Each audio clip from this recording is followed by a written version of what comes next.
On se rappelle tous de la guerre du lundi soir qui se déroulait entre la WWE et la WCW. Cette dernière passionnait les fans et ils devaient souvent choisir entre Raw et Nitro. Mais tout ça s'est terminé le 23 mars 2001 avec le rachat de la WCW par la WWE. La WWE est au sommet de la pyramide catchesque. Mais voilà qu'encore aujourd'hui, cette dernière rachète des compagnies qui ne sont plus tellement des menaces comme avec son récent rachat de la AAA.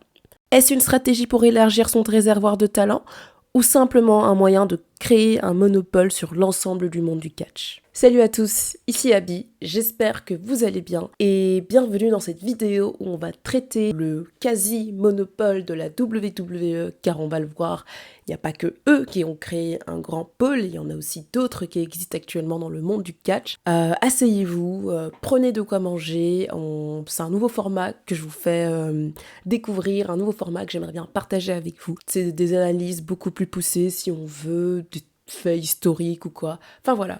Asseyez-vous, prenez place, prenez de quoi boire, prenez de quoi grignoter et on va se plonger donc sur comment est-ce que la WWE est potentiellement en train de monopoliser le monde du catch. Remettons le tout dans son contexte. La WWE a annoncé à WrestleMania 41 son rachat de la Lucha Libre AAA Worldwide, plus communément appelée AAA, l'une des plus grandes fédérations de catch au Mexique. Fondée en 1992, elle a vu passer des légendes comme Rey Mysterio, Eddie Guerrero, Penta, Rey Fénix et plein d'autres. Une annonce qui a surpris tout le monde, qui laissait croire que la AAA avait des problèmes financiers et que la seule option était de se faire racheter, mais cela a été démenti par le directeur des talents de la AAA, Latin Lover. Mais pourquoi la WWE s'est donc intéressée à la AAA alors qu'elle s'en sort plus que bien avec sa propre compagnie? Elle avait aussi racheté la Evolve en 2020 et a un excellent partenariat avec la TNA pour une durée de 5 ans. Je pense honnêtement que la WWE essaie de créer un monopole du produit,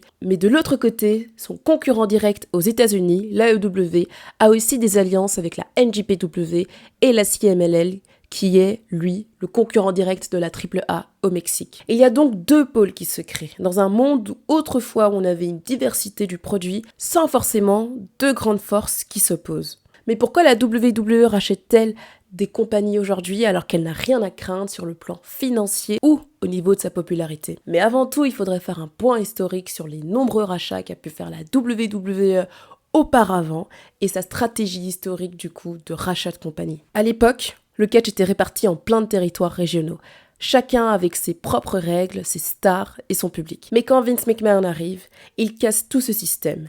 Il signe les meilleurs talents, rachète des petites promotions et finit par avaler ses plus gros rivaux comme la WCW ou le CW. Petit à petit, la WWE devient de plus qu'un simple show. Elle détient aussi l'histoire du catch moderne, ses archives, ses anciens champions, enfin presque tout. Aujourd'hui, la WWE n'a plus tant de rivaux que ça. On peut notamment citer la AEW, mais honnêtement, la WWE s'en sort plus que bien, que ce soit financièrement parlant, et même est beaucoup plus populaire que la AEW aujourd'hui, et n'a rien à envier à cette compagnie de ce côté-là. Sinon, elle aurait tout simplement racheté la AEW, j'ai envie de dire. Mais revenons à la question de base. Pourquoi la WWE rachète-t-elle des compagnies alors qu'elle n'a rien à craindre, que ce soit sur le plan financier ou même au niveau de sa popularité? Je vais vous donner mon avis par rapport à ça. Tout d'abord, je pense honnêtement que c'est parce qu'elle veut créer des territoires de développement, comme par exemple en créant des futurs talents au Mexique avec le rachat de la AAA, ou alors au Japon avec son partenariat avec la NOAH,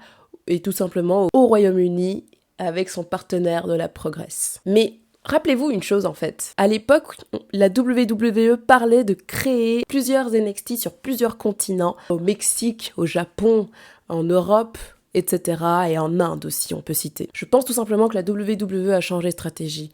Je pense qu'ils se sont sûrement dit que c'était beaucoup plus rentable pour eux de racheter déjà des compagnies déjà bien établies plutôt que d'en créer une autre qui serait avec des concurrents déjà encore préétablis. Notons par exemple du coup le rachat de la AAA qui leur permet d'avoir des talents mais aussi de pourquoi pas développer des futurs talents qui viendraient du Mexique, car il y en a plein, on va pas se mentir. Et on sait tous que le but ultime de ces rachats et surtout avec ses talents, c'est de les faire signer à la WWE par après. Prenons le cas de Jordynne Grace, qui était à la TNA et qui maintenant a un contrat avec la WWE et catch à NXT. Ça ne m'étonnerait pas non plus de voir Drew Hendry se faire approcher par la WWE après la fin de son contrat avec la TNA. On peut aussi se poser la question de pourquoi est-ce qu'ils ne rachèteraient pas non plus la TNA. Honnêtement, je pense que c'est bien plus bénéfique pour eux de garder la TNA en tant que partenaire au lieu de racheter tout simplement tout et n'importe quoi.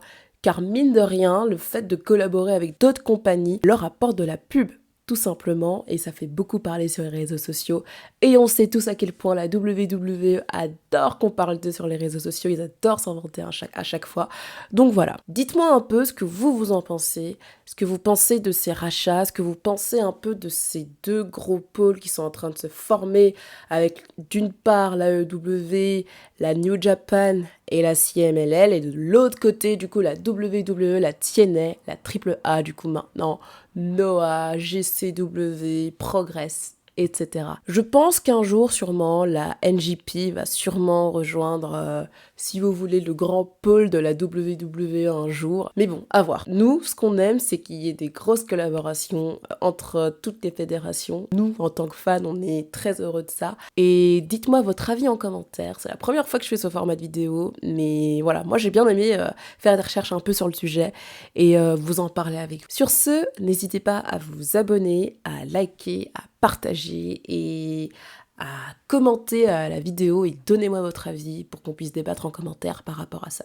Sur ce, je vous dis bisous à toutes et on se dit à une prochaine les gars.